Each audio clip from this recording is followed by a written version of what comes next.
Umapela na po sa Senate Electoral Tribunal si Rizalito David kaugnay sa naging pagbasura nito sa petisyon para ipadisqualify si Senadora Grace Poe. At nakatutok si Joseph Moro.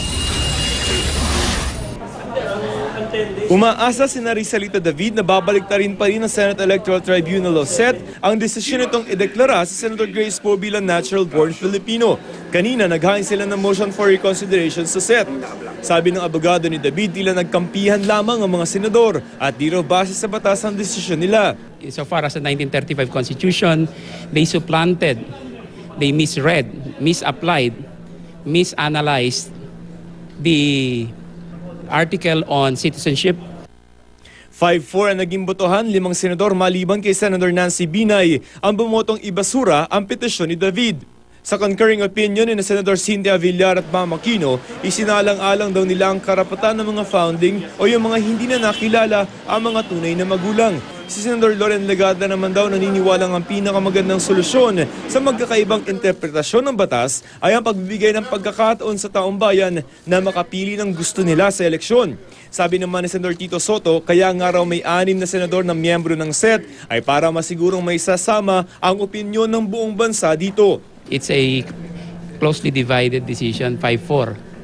And we believe that the majority, 5 members of which are all senators, have committed grave abuse of discretion. Kaya umaasa ang kampo ni David sa dissenting opinion ng 3 maestrado ng Korte Suprema na kumampi sa kanila at kung matalo ulit sa SET, aakyat daw sila sa Korte Suprema.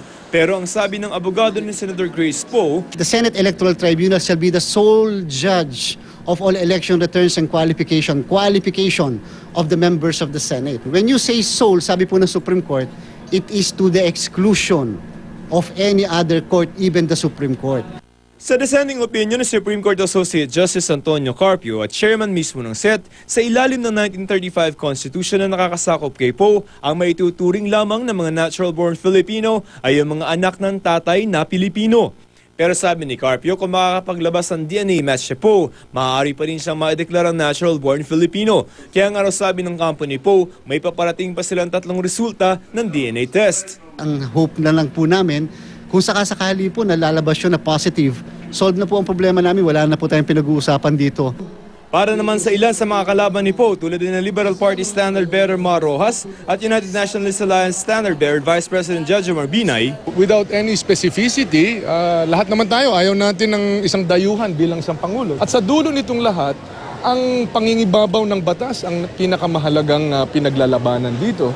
Dahil kung wala ang batas, magiging right is might. Ang issue talaga dito ay ang batas, ang ating saligang batas, at ang kabuluhan nito sa ating politika. Hindi mo for reconsideration pa, i-appeal pa sa